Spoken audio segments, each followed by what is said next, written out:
वर्णिवेशरमणीयदर्शनं मन्दहासरुचिराननाम्बुजं पूजितं सुरनरोत्तमैर्मुदा धर्मनन्दनमहं विचिन्तये। बोलो स्वामिनारायण भगवान की, श्री लक्ष्मीनारायण देव की, श्री हरिकृष्ण महाराज की, श्री रामचंद्र भगवान की, श्री राधा कृष्ण देव की, श्री सिद्धेश्वर महादेव की, श्री विघ्न विनायक देव की, श्री कष्टभंजन देव की, श्री स्वामिनारायण भगवान की। जय स्वामिनारायण, जय स्वामिनारायण। श्री स्वामिनारायण मंदिर वड़ताल धाम पेलेटाइन शिकागोना माध्यम थी हार्पर कॉलेज खाते श्री नीलकंठ यात्रा 1 एनु मूवी सेशन एनु आयोजन करवामां आवेलुं छे। आ सभागृहनी अंदर भगवान श्री स्वामिनारायण, श्री हरिकृष्ण महाराज तेओ प्रत्यक्ष विराजमान होय ठाकोरजी सह संतोनुं आगमन थयेलुं होय। सद्गुरु शास्त्री मुक्त प्रकाशदासजी स्वामी इटास्का स्वामिनारायण मंदिर थी सद्गुरु स्वामी शांति प्रियदासजी स्वामी अने आप उपस्थित सौ हरिभक्तो, तमाम हरिभक्तों ने वंदन साथे जय स्वामिनारायण।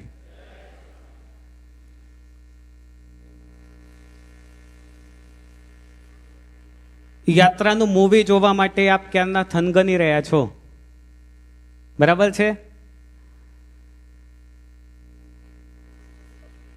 एक वर्ष पहला थयेली यात्रा ए अत्यारे प्रत्यक्ष आपणी समक्ष आवी रही छे। यात्रा एटले शुं? तो आजे तमाम हरिभक्तोमांथी कोई कहेशे के बेग तैयार करवी, गाड़ीमां बेसवुं अने जवुं एनुं नाम यात्रा छे। के कोई लोकेशन पसंद करवू, वेकेशन जोवू, समर जोवो, पैसो काढवो एने यात्रा कहेवाय। पण माणसनो जन्म थाय ने मृत्यु आवे त्यां सुधी माणस जीवननी यात्रा करतो होय छे, तमाम जीवननी यात्रा। खावा बेसे त्यारे खावा माटे पण हाथ थाळीमां जाय, कोळीओ मोढामां आवे, चावे ए पण फूडनी यात्रा कहेवाय। स्नान करवू होय तो स्नान करवा माटे संकल्प आवे त्यारथी कपड़ा काढे, बाथरूम में जाए, बॉडी वॉश ले, स्नान करे, बहार आवे त्या सुधी स्नाननी यात्रा कहेवाय। प्रतिक्षणम गच्छति इति यात्रा, जे हर पल हर क्षण जाय छे एनुं नाम छे यात्रा। पण आ बधी ज यात्रानी अंदर सौथी महत्वनी जो कोई यात्रा होय तो ए छे जीवन यात्रा छे। आज जीवन यात्रा ने जो समझवी होय, माणवी होय तो अध्यात्मनो सहारो ए चोक्कस लेवो ज पड़े। अध्यात्म सिवाय जीवन यात्रा कदापि संभवी शके नहीं। अध्यात्म यात्रा सिवाय जीवन यात्रा कदापि सक्सेसफुल थई शके नहीं।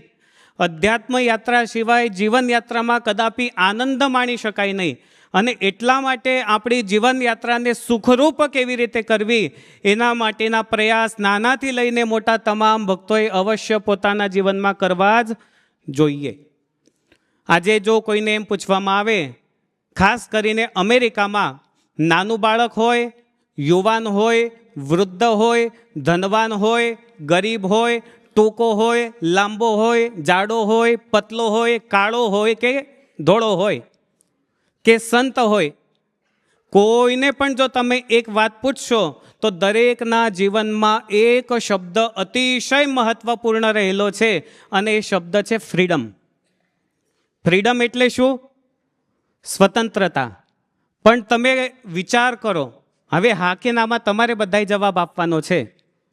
शुं मनुष्य खरेखर स्वतंत्र छे? हा के ना? बराबर अवाज नथी आवतो। शुं मनुष्य खरेखर स्वतंत्र छे? जो मनुष्य क्रोधनो गुलाम होय तो स्वतंत्र छे? जो मनुष्य इच्छाओनो गुलाम होय तो स्वतंत्र छे? જો મનુષ્ય પોતાની મનપસંદ વસ્તુ, જો મનુષ્ય પોતાનો મનપસંદ ખોરાક, મનપસંદ વ્યક્તિ એના સિવાય રહી શકતો નથી, એટલે કે એનો ગુલામ હોય, તો મનુષ્ય સ્વતંત્ર છે ખરો? પણ જીવનનો સૌથી મોટો વિરોધાભાસ એ છે કે માણસ પોતે એમ માને છે કે હું સ્વતંત્ર છું, હું સ્વતંત્ર થવા માટે પ્રયાસ કરું છું. પણ જેમ જેમ સ્વતંત્ર થવા માટે પ્રયાસ કરે છે એમ એમ વ્યક્તિ વધુ ને વધુ ગુલામ બનતો જાય છે. અને એટલા માટે શ્રીમદ ભગવદ્ ગીતા એ એક સિદ્ધાંત આપે છે, સાચી સમર્પણ શક્તિ એ સ્વતંત્રતામાં નથી, પરંતુ ભગવાનના સમર્પણમાં રહેલી છે. અને એટલા માટે આજનું હાર્પર કોલેજ ખાતેનું આ સેશન, એની અંદર કથાનો સ્પીચનો ટોપિક છે પાવર ઓફ સરેન્ડર કરિષ્યે વચનમ તવ. ભગવાન શ્રી કૃષ્ણએ શ્રીમદ ભગવદ્ ગીતા લખી, એની અંદર કેટલા અધ્યાય છે? 18 અધ્યાય છે. એમાં પહેલો અધ્યાય, એની અંદર અર્જુન શ્રી કૃષ્ણ ભગવાનને કહે છે કે બંને સેનાઓની વચ્ચે મારા રથને તમે ઊભો રાખો, મારે સેનાઓને જોવી છે. એ જોયા પછી અર્જુને બીજા અધ્યાયમાં એવું કહ્યું, ન યોત્સે ઇતિ ગોવિંદમ ઉક્ત્વા તુષ્ણિમ બભૂવઃ. હે કૃષ્ણ, હે અચ્યુત, હું યુદ્ધ નહીં કરું. તો રણભૂમિમાં શું જમવા માટે આવેલા હતા? યુદ્ધ નહીં કરું તો? એનું મન એ સ્થગિત થયું. પરંતુ ભગવાન શ્રી કૃષ્ણ એ અર્જુનને ઉપદેશ આપે છે. બીજા અધ્યાયથી સ્ટાર્ટ થયેલી જર્ની 18મા અધ્યાયના 73મા શ્લોકમાં ભગવાન શ્રી કૃષ્ણને સામેથી અર્જુન એવું કહે છે, કરિષ્યે વચનમ તવ. પહેલા ના પાડી અને પછી હા પાડી, હું તમારા વચનનું પાલન કરીશ. તો શું એટલી અદ્ભુત શક્તિ એનામાં હતી? આમાં અર્જુન યુદ્ધ કરવા માટે ના પાડે છે એટલે અર્જુનને યુદ્ધ પ્રત્યે ભાવ નથી એવું નથી. એને યુદ્ધ ગમે છે, ક્ષત્રિય ધર્મ છે યુદ્ધ કરવો. એ અનેક યુદ્ધ અર્જુને કરેલા છે અને બધા જ યુદ્ધોમાં અર્જુન વિજય થયેલ છે, પાંડવો બધા વિજય થયેલા છે. અને છતાં પણ અત્યારે યુદ્ધ કરવાની ના પાડી, એનો જો કોઈ કારણ હોય તો એક મોહ છે. એ મોહ એટલે શું? કેવો મોહ? તો એ પણ ગીતામાં કહ્યું, દ્રષ્ટ્વેમમ સ્વજનમ કૃષ્ણ યુયુત્સુમ સમુપસ્થિતમ ન ચ શ્રેયોનુપશ્યામિ હત્વા સ્વજનમાહવે. હે કેશવ, આ મારા આચાર્ય, મારા ગુરુ, મારા પિતામહ, મારા બધા ભાઈઓ, મારા મામા, મારા કાકા, એમની સાથે યુદ્ધ કરીને મને શું પ્રાપ્ત થવાનું છે? માટે હું યુદ્ધ કરીશ નહીં. એ તો બધા મારા છે. મારાપણાનો મોહ એ અર્જુનના જીવ ઉપર આવેલો, અને એટલે ભગવાન જેવા શ્રી કૃષ્ણ ભગવાનને પણ યુદ્ધ માટે એને ના પાડી દીધી. બીજો છે પોઈન્ટ સંશય. સ્વજનમ હિ કથમ દ્રષ્ટવા પશ્યામ માધવ. હે કેશવ, આ મારા સ્વજનોને જોઈને હું એમને કેવી રીતે મારી શકું? અને જો મારું તો મને પુણ્ય પ્રાપ્ત થાય કે પાપ પ્રાપ્ત થાય? ચોક્કસ મને પાપ પ્રાપ્ત થશે. તો ભગવાન કહે છે છતાં પણ મનની અંદર સંશય છે, અને એટલા માટે જીવનનું મન, એમનું મન છે એ એમને સમર્પિત થઈ શક્યું નથી. ત્રીજો પોઈન્ટ છે અહંકાર. અહંકાર હતો એટલે એવું કહ્યું, ન કાંક્ષે વિજયમ કૃષ્ણ ન રાજ્યમ ન ભોગા સુખાની ચ. કિમનો રાજ્યનો ગોવિંદ કિમ ભોગૈર જીવિતે નવા. હે અર્જુન, હે કૃષ્ણ, મને રાજ્ય પણ જોતું નથી, મને વિજય પણ જોતું નથી, અને મને કોઈને મારવા પણ નથી. આ બધાને ન મારીને પણ મારું જીવન તો સારું જ રહેવાનું છે, પછી બધાને મારે શું કામ મારવા? અને ચોથો અર્જુનનો પોઈન્ટ હતો પોતાની બુદ્ધિ ઉપરનો અતિશય વધારે પડતો વિશ્વાસ. એમાં એવું કહી દીધું, અહોબત મહત પાપમ કલ્તુમ વ્યવસિતા વયમ, કે હે કૃષ્ણ, હું આ બધાને જો મારીશ તો મને કેટલું બધું પાપ લાગશે. પાપ અને પુણ્યનો વિચાર જો ભગવાન સામે હોય તો મનુષ્ય કરવાનો હોય નહીં, એ તો ભગવાન કરવાના હોય. રણ સંગ્રામમાં આવી ગયા છે, અર્જુન ત્યાં ઊભો છે. સ્થિતિ કેવી છે તમે જુઓ, વિકટ સ્થિતિ કેટલી બધી છે. એક બાજુ પાંડવ સેના, એક બાજુ કૌરવ સેના. બંને સેનાઓની વચ્ચે રથ ઊભો રાખ્યો. ભગવાન શ્રી કૃષ્ણ જેના સારથી, એ અર્જુનના હાથમાં ગાંડીવ, જે ગાંડીવથી કોઈ કદાપી પરાસ્ત ના થાય એવું શક્તિશાળી ગાંડીવ એ અર્જુનની પાસે હતું. અને અર્જુન યુદ્ધ કરવા માટે ના પાડે છે. તો રણભૂમિમાં ગયા પછી જો યુદ્ધ કરવાની ના પાડતા હોય તો કેટલું યોગ્ય કહેવાય? આ તો અર્જુનની વાત થઈ. આપણા જીવનની વાત કરો. બરાબર કોમ્પિટિશનમાં આવી ગયા પછી, પ્રોગ્રેસ ચાલુ થઈ ગયા પછી જો પાછા વળતા હોય જીવનની અંદર તો શું થાય? એ પણ દ્રષ્ટાંત જવા દો, હું તમને સામાન્ય દ્રષ્ટાંત આપું. ઘરમાં ગેસ્ટ આવવાના હોય ને ગેસ્ટોએ કહી દીધું કે અમે 10 જણા આવીશું. જોબ અડધો મૂક્યો, ઘરે આવી ગયા. બહેનોએ ઘરે લોટ બાંધ્યો, શાક સમાર્યું, વઘાર મૂક્યો, અને જ્યાં શાક નાખવા જાય ત્યાં ફોન આવે કે અમે આવવાના નથી. હવે બાંધેલો લોટનું શું કરશું? બાફેલી દાળનું શું કરશું? આટલું બધું શાક છે એનું શું કરશું? ત્યારે શું કરવું જોઈએ? એવી સ્થિતિ અર્જુનની રણભૂમિમાં થયેલી છે. હવે શું કરવું? એવી જ સ્થિતિ જીવનમાં ઘણા બધા તબક્કાઓમાં જ્યારે દરેક વ્યક્તિ ઉપર આવે છે, અને ત્યારે ભગવાન શ્રી કૃષ્ણ એક સંદેશો આપે છે, કરીશ્યે વચનમ તવ. ભગવાન શ્રી કૃષ્ણએ આ સંપૂર્ણ મેસેજ આપીને અર્જુનને માર્યો નથી, અર્જુનનું ગાંડીવ બદલ્યું નથી, અર્જુનની તલવાર બદલી નથી, પરંતુ અર્જુનનું મન પરિવર્તન કરેલું છે. ભગવાન સ્વામિનારાયણે જોબન પગીને માર્યો નહીં. એ જોબન પગી કેવો ખૂંખાર કે ગામની સીમમાં જાય અને સીમમાં પ્રવેશતાની સાથે જ બધા પશુ પક્ષી પણ છુપાઈ જાય એટલો ખૂંખાર. છેક નાગપર સુધી જેની ધાક લાગતી હોય એવો ખૂંખાર. ગાયકવાડ સરકાર, શ્રેષ્ઠ સરકાર, એને ઘણાય ગામોનું ઇનામ રાખેલું એવો જોબન પગી. અને એ જોબન પગી ભગવાન સ્વામિનારાયણ સમક્ષ આવે માણકી ઘોડી લેવા માટે, અને ભગવાન સ્વામિનારાયણનો યોગ થાય. ભગવાન એના પાપોને ન જોતા એને પોતાનો આશ્રિત કરે છે. અને એક દિવસ જે કોઈનું ધન લૂંટી લેતો, એ જો જોબન પગી કોઈના ઝાડ ઉપરથી દાંતણ લેવું હોય ને તોય પૂછીને લે. એ સમર્પણ ભગવાન સ્વામિનારાયણે મનનું કર્યું. ભગવાન શ્રી કૃષ્ણે મનનું પરિવર્તન એ પ્રમાણે અર્જુનનું કરેલું છે. પ્રશ્ન થાય કે સમર્પણ એટલે શું? આજનો આપણો ટોપિક છે ધ પાવર ઓફ સરેન્ડર, સમર્પણની શક્તિ. તો સમર્પણ એટલે શું? ઘણા બધા એવું કહેશે સમર્પણ એટલે હાર માનવી. જો વિચાર કરીએ તો ઘણા બધાના મનમાં એવો વિચાર જરૂર આવે કે અમે હાર માની લીધી. પણ હાર માનવી નહીં, પણ પોતાની ઈચ્છાઓનો ત્યાગ કરીને પોતાની બધી જ ઈચ્છાઓ એ ભગવાનને સમર્પિત કરવી, એનું નામ છે સમર્પણ. પોતાની ઈચ્છાઓનો ત્યાગ કરીને ઈશ્વરની ઈચ્છાઓનો સ્વીકાર કરવો, એનું નામ છે સમર્પણ. આ બોલવું બહુ સહેલું છે સમર્પણ શબ્દ, પણ સમર્પણ શબ્દને સમજવો પણ એટલો જ જરૂરી છે. માણસના જીવનમાં સમર્પણ શું કામ નથી આવતું? તમને ખ્યાલ છે?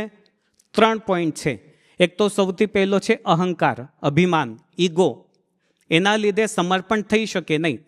ઈગો હોય, અહંકાર હોય, અભિમાન હોય, એટલે એ વ્યક્તિના મનમાં એવો જ ભાવ હોય, આઈ એમ સમથિંગ. હું જે કરું છું એ બધું જ બરાબર છે, બીજો જે કરે છે બધું જ ખોટું છે.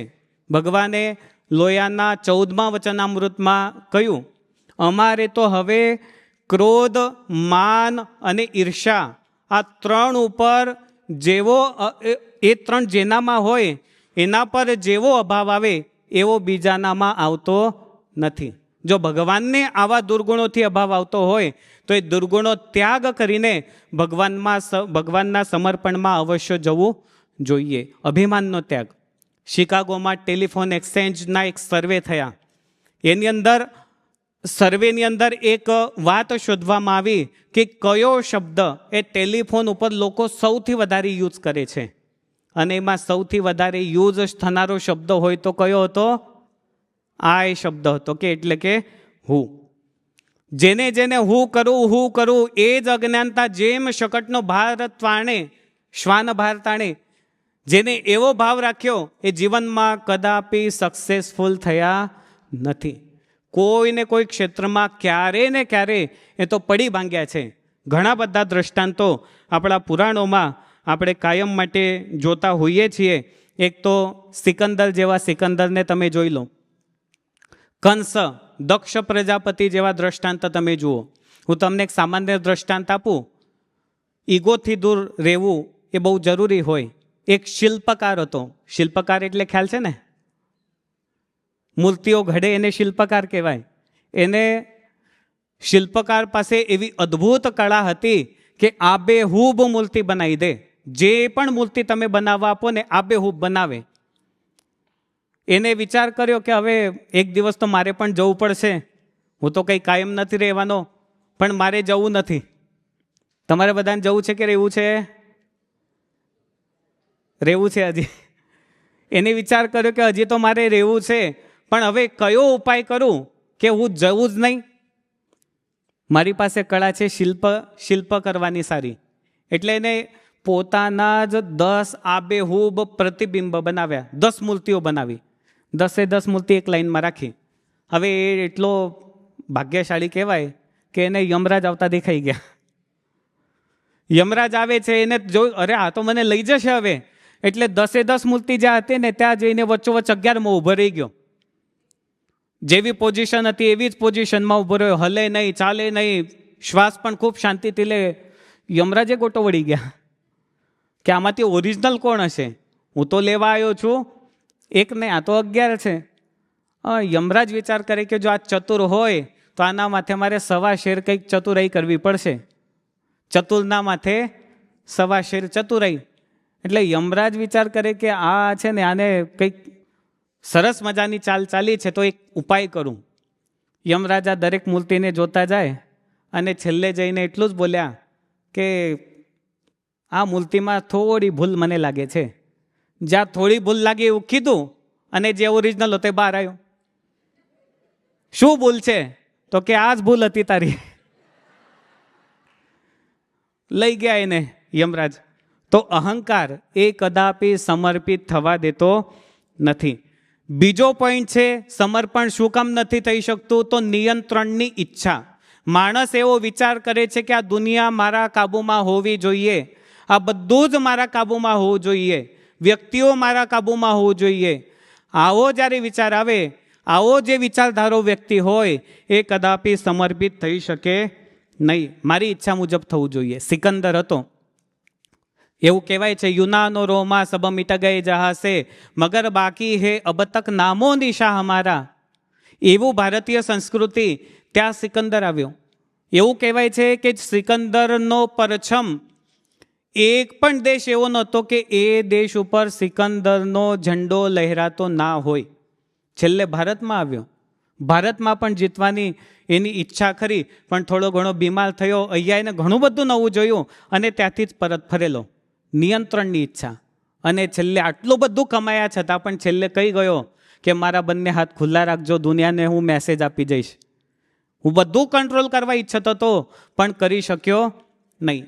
માઇકલ જેક્સન, અમેરિકાનું નામાંકિત નામ છે. 50 જેટલી સર્જરીઓ કરાવેલી. એની સાથે 50 ડૉક્ટરોની ટીમ કાયમ માટે રહે. દરેક ડૉક્ટર સ્પેશિયાલિસ્ટ એને પેમેન્ટ આપે. જ્યાં પણ જાય ત્યાં ડૉક્ટરોને જે તે દેશમાં લઈ જાય એ બધું કોસ્ટ આયોજકોને આપવાની, ઓર્ગેનાઇઝરને આપવાની. એનું ખાવાનું ફૂડ એ લેબોરેટરીમાંથી ચેક થઈને આવે. એટલો બધું પોતાનું ધ્યાન રાખતો. પાણી પણ પોતાનું જે નક્કી થયેલું હોય એ જ પીવે. ઘણી બધી સર્જરીઓ કરેલી. નક્કી કરેલું કે મારે 150 વર્ષ જીવવું છે. હવે જેની સાથે 50 ડૉક્ટરોની ટીમ રહેતી હોય એવો માઇકલ જેક્સન ફક્ત ને ફક્ત 48 વર્ષે પોતે સ્વાહા થઈ ગયો. નિયંત્રણની ઈચ્છા એ આપણે કદાપી કરી ના શકીએ. એ તો કોના હાથમાં છે? ભગવાનના હાથમાં છે. ત્રીજું કારણ છે ભય. ભય કેવો? તો સમર્પિત વ્યક્તિ એવો વિચાર કરે કે આવી જીવનની પરિસ્થિતિમાં હું શું કરું? કદાચ ભગવાન મને ફળ આપે કે ન પણ આપે, મારું કામ કરશે કે નહીં પણ કરે. પરંતુ એક જીવનની સત્ય હકીકત એટલી જાણી રાખવી કે જેટલું ભગવાનને સમર્પિત થઈ જઈએ ને એટલો ભગવાન આપણો હાથ પકડી લેશે.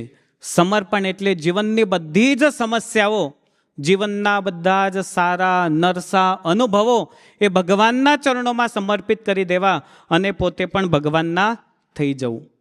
દુનિયામાં જેવી પણ પરિસ્થિતિ આવેલી હોય એ પરિસ્થિતિઓ સ્વીકારીને જેને જેને હાર્ડવર્ક કર્યું અને આગળ ગયા એ બધા મહાપુરુષ થઈ ગયા, અને પરિસ્થિતિથી ડરીને જે પાછા રહી ગયા એ સામાન્ય પુરુષ રહી ગયા. અને એટલે ભગવાન શ્રી કૃષ્ણ એ અર્જુનને ઉપદેશ આપે છે, કરીશ્યે વચનમ તવ. ક્યારેય પણ ભયભીત થવાનું નહીં. નરસિંહ મહેતા હતા જૂનાગઢના, કેટલા બધા દુઃખો એમના જીવનમાં આવેલા, અને છતાં પણ કોઈ પણ દુઃખને ક્યારેય પણ ન ગણકારતા એમનું લક્ષ્ય એકમાત્ર હતું, મારે તો કૃષ્ણની પ્રાપ્તિ કરવી છે. દોલતમાં મારે ઝાંઝ પખાજરે, સાચું નાણું મારો સાંભળો. દુનિયા જે કે તે, પણ એક પરમાત્માનો આશરો, એક પરમાત્માનું સમર્પણ, અને પોતે વ્યક્તિ દુનિયાની કોઈ તાકાત નથી કે આપણને એ નડી શકે. આપણે ખૂબ આગળ વધી શકશું એવી તાકાત. અમેરિકાના જીવનમાં સમર્પણની શા માટે જરૂર છે? અહીંનું જીવન, ભારતનું જીવન, બીજા દેશનું જીવન, આ લાઈફસ્ટાઈલમાં ઘણા બધા તફાવત હોય. અહીંના જીવનમાં સમર્પણ શા માટે જરૂરી છે એના ઉપર આપણે થોડું ચિંતન કરીએ. એક તો stress, depression, anxiety, family problems, આ દરેક વસ્તુ આ માણસના જીવનમાં ઘણી બધી અંશે અહીંયા જોવા મળે છે. વધતા જાય છે, જોતા જાય છે, આવતા જાય છે. નાનું બાળક હોય એ પણ સ્ટ્રેસ રિલીઝની ગોળી લે છે, મોટા વૃદ્ધ પણ લે છે. તો આનું કારણ શું છે? એનું કારણ માત્ર એટલું છે કે માણસ પોતે બધું પોતે કંટ્રોલ કરવા માટે ઈચ્છે છે કે આ બધું જ મારા નિયંત્રણમાં હોવું જોઈએ. પણ ભગવાન એવું કહે છે કે તું કશો વિચાર કરીશ નહીં, આ તું બધું જ મને સોંપી દે. બાળક જ્યારે રસ્તામાં ચાલતા ચાલતા એનો હાથ એના પિતાના હાથમાં આપી દે ને, પછી દુનિયાને એની કોઈ ચિંતા નથી. ગાયોનું ટોળું હોય, એની અંદર જો વાછરડા જુદા પડી ગયા હોય તો એ વાછરડું એ જ ગાય પાસે જશે કે જે એની માં હોય, એની પાસે જ જશે. માણસોના ટોળામાં જે બાળક કદાચ ભૂલું પડી ગયો હોય તો ત્યાં જ જશે જ્યાં એના માતા પિતા હોય, એનો હાથ પકડીને સુરક્ષિત મહેસૂસ કરશે. જીવનમાં જો ભગવાનને પોતાના પિતા માનીએ અને પોતે ભગવાનના બાળક બની જઈએ તો ભગવાન આપણો હાથ પકડે કે ના પકડે? ડૉક્ટર પણ છેલ્લી અવસ્થામાં એવું કહી દે કે હવે અહીંથી મારું કામ પૂરું થાય છે. તો હવે પૂરું થાય ડૉક્ટરનું કામ, પછી કોનું કામ ચાલુ થાય? ભગવાનનું કામ ચાલુ થાય. ધંધામાં કદાચ કોઈ પ્રોબ્લેમ આવી જાય, પછી કે હવે મારામાં શક્તિ રહેલી નથી, પછી કોનું કામ શરૂ થાય? ભગવાનનું કામ શરૂ થાય. મિત્રો, સગા સંબંધી બધા કહી દે કે હવે તું અમારો નહીં અને અમે તારા નહીં. છેલ્લે માણસનું કોણ વધે? એકમાત્ર ભગવાન વધે છે. અને માટે જો ભગવાનનો હાથ આપણે પકડી લઈએ, છેલ્લે જો ભગવાન જ વધવાના હોય આપણા જીવનમાં, તો પછી ભગવાનને આપણું જીવન શા માટે સમર્પિત ના કરીએ? આપણા સંપ્રદાયમાં દાદા ખાચર થયા. દાદા ખાચર ગઢપુરના રાજા, ધનવાન, સંપૂર્ણ સુખી પરિવાર, પણ ભગવાન સ્વામિનારાયણનો યોગ થયો અને બધું ભગવાન સ્વામિનારાયણને સમર્પિત કર્યું. કેવું જ અદ્ભુત સમર્પણ હતું. આજે પણ દાદા ખાચરની વાત નીકળે એટલે આપણા રૂવાડા ખડા થઈ જાય, એટલું અદ્ભુત સમર્પણ કહેવાય. પોતાની મિલકત, જાયદાદ, ગામ, ગરાસ, બધું જ દસ્તાવેજ ભગવાન સ્વામિનારાયણના નામે કરાવ્યા. અને બધું કરાવ્યા પછી ભગવાન સ્વામિનારાયણ દાદાને અને પરિવારને બોલાવીને કે દાદા, તારા પરિવારને લઈને નીકળી જા. અને એક શબ્દ બોલ્યા સિવાય પણ એ દાદો જતો રહે. તો ભગવાન સ્વામિનારાયણ એ દાદાના એના ઉપર કેટલા બધા પ્રસન્ન હોય, પાછા બોલાવે છે, એની પરીક્ષા કરી છે. જીવનમાં ઘણી બધી આવી પરિસ્થિતિઓ સર્જાય ત્યારે સમજવું કે ભગવાન તો મારી પરીક્ષા કરે છે અને પરીક્ષામાં પાસ થવા માટે મારે પ્રયત્ન કરવાનો છે. પૈસાથી, ફાઇનાન્શિયલી, ખાવા પીવાથી, ઘરથી, પરિવારના કોઈ દુઃખથી જો કદાચ સમસ્યા આવી ગઈ હોય તો ભગવાન મારી પરીક્ષા કરે છે અને આમાંથી મારે પાસ થવાનું છે. સમર્પણની શક્તિઓ બહુ છે. એક તો અર્જુને પહેલાં યુદ્ધની ના પાડી અને છેલ્લે 18મા અધ્યાયમાં હા પાડી, તો સમર્પણની તાકાત એમાં બતાવી. નષ્ટો મોહ, એટલે અર્જુનનું મન એ એના કંટ્રોલમાં હવે આવી ગયું છે. અત્યાર સુધી મન વિચલિત હતું કે આ બધા મારા છે, મારીશ તો મને પાપ લાગશે, ઘણા બધા પ્રશ્ન કુપ્રશ્ન એના મનમાં હતા. પણ મોહ દૂર થયો કે મારા તારા કોઈ હોતા નથી. આ શરીરનો સંબંધ કેટલો છે? જ્યાં સુધી શરીર છે ત્યાં સુધી. પછીની જર્ની ક્યાં છે? કોણ કોનું હતું કોને ખબર છે? ફલાણા ભાઈ કોના કોણ હતા કોને ખબર છે? કેટલી યોની છે? 84 લાખ યોની છે ને, બોલો. હવે 84 લાખ યોની કહેવાય છે. હવે એની અંદર અત્યારે માણસના શરીરમાં તમે છો આત્મા તરીકે, બરાબર? એક દિવસ તમે ગધેડો હતા કે નહોતા? બોલતા જાઓ. વાંદરો હતા કે નહોતા? ગાય હતા કે નહોતા? ભેંસ હતા કે નહોતા? તો આ બધું જ આપણે હતા. તમે કે અમે આ શરીરમાં આવ્યા પહેલાં એ બધા જ હતા. હવે કોઈ દિવસ કદાચ કોઈને એવું થયું કે આ રસ્તા પરથી જનારો ગધેડો મારો પૂર્વાશ્રમનો સગો છે, આને હું મારા ઘરમાં લઈને બાંધું. કૂતરાની વાત જુદી છે, એ તો બાંધો જ છો. પણ બીજા બધા પ્રાણીઓ અને કૂતરા પણ એવા જ હોય જે બધા મા બાપની સેવા ના કરી હોય ને બધા થઈને આવે કે મારી સેવા કરશે આ, એટલે આવેલા હોય. તો ઘણા બધા આવા સંબંધીઓ હોય છે જે પૂર્વાશ્રમમાં રહેલા હોય, આપણને ખબર નથી. મન વિચલિત છે, એ મન ઉપર કંટ્રોલ કરવો હોય ને તો અધ્યાત્મનો સહારો લેવો પડે. અને એટલે મન ઉપર કંટ્રોલ આવે તો જ વચન આવી શકે. કરીશ્યે વચનમ તવ. હવે મારા મનમાં કોઈ સંકલ્પ કે વિકલ્પ નથી. હું તમારા શરણમાં આવેલો છું અને તમારો છું. તમે જેમ મને કહેશો એમ હું કરવા માટે તૈયાર છું. સમર્પણથી કોન્ફિડન્સ આવે છે. ગત સંદેહ. જ્યાં સુધી સંશય કે શંકા હોય ત્યાં સુધી માણસ કોઈ પણ ક્ષેત્રમાં આગળ જઈ શકતો નથી. અને એટલે ગીતામાં કહ્યું 5મા અધ્યાયમાં, સંશયાત્મા વિનશ્યતિ.